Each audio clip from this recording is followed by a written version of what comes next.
саламатсыздарбы? Эмесе Геошондо программасы. Бүгүн Бишкекте Ак үйдүн алдында Конституцияга каршы жана Жогорку Кеңештин тарап кетиши үчүн митинг болуп өттү. Ага катышкандардын көпчүлүгүн жаштар түздү. Алар Конституция мурда кантип өзгөртүлгөнүн көп билбейт.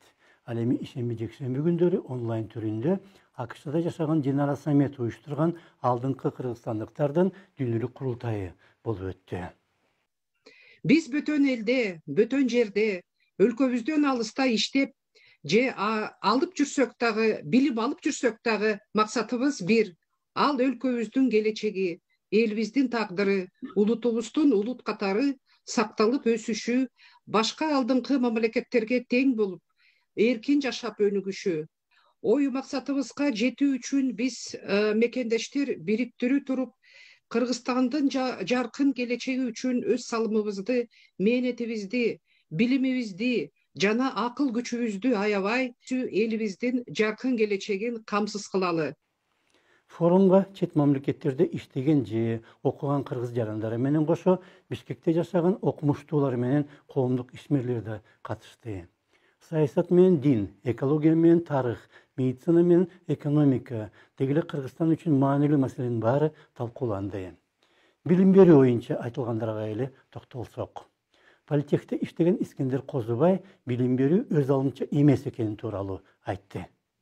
Эми жалпысында түпкүрү ушул башка элдердин идеологиясында жатат да. Алло, көрүнүп жатат. Ошо башка элдердин идеологиясы толук биздин билим берүү айдыгын ээлеп алганда жатат.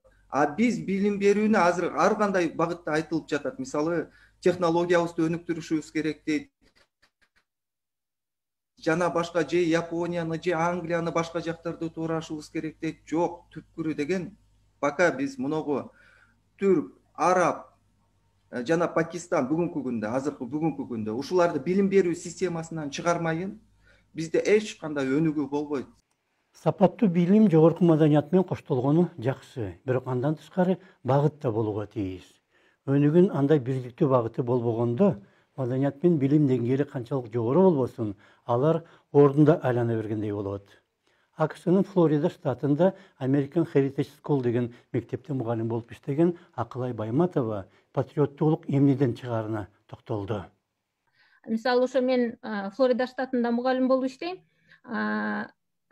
Ар бир сабак ошо Американын туусуна болгон анттан башталат да. Анан ошо ант башталганда мугалим дагы туруп, балдар дагы окуучулар туруп, колун көкүрөгүнө коюп, ошол анттын ар бир сөзүн кайталап айтышат. Борбор Азиядагы Америкалык университетти бир кезде негиздеген. Азыр болсо Борбор Азиядагы эл аралык университеттин ректору Камила Шашыкеева советтик мезгилде Кыргызстан Москванын эң жакшы окуучусу катары борбордун каалаганына гана эмес, ага дегеле жага тургандын баарын алдын ала таап, кыргыз тилин дээрлик жок кылып жибере жаздаганына токтолду. Борбор баарын билет жана биз үчүн чечим кабыл алат деп эсептечүбүз. Өлкө жетекчилери эмне десе дагы биз аны акыркы чындык, ыйык бир нерсе катары кабыл алчубуз. Республикабыз ошол талаптын баарын дагы аткаргандыктан биз ошол кезде кыргыз тилин жоготуп алдык. Башка советтик жумурияттардын ичинен Кыргызстандын гана борборунда кыргыз тилинде окуткан мектеп калбай калган. Эгемендик жылдарында болсо Кыргызстанга ким гана акыл үйрөткөн жок. Жана биз кайра эле жакшы окуучу сыяктуу алардын баарынын айтканын аткарып отуруп, мурдагы баалуулуктарыбызды жоготуп, бирок жаңы баалуулуктар коомдун канына сиңип, өзүбүздүкү боло элек абалда калгандайбыз. Конечно. Албетте, ал кезде деле кош стандарттар болгон, жана биз толук чындыкты билчү эмеспиз. Бирок коомдо идеалдар бар эле, жана биз ошол идеалдарга таяна алчубуз. Алар бизге үмүт берчү. Ал идеалдар жок болду, бирок алардын ордуна эч нерсе келген жок. Ошондуктан биздин жаштар азыр ар башка азгырууларга же радикалдуу диниятчылардын айтканына алданат. Алардын алдында так жана ачык жол жок сыяктуу. Ошондуктан алар адеп ахлактан да баш тартат. Адеп ахлаксыз болсо, жогорку билимден көп деле пайда жоктой. Ошондо саламатта калыңыздар.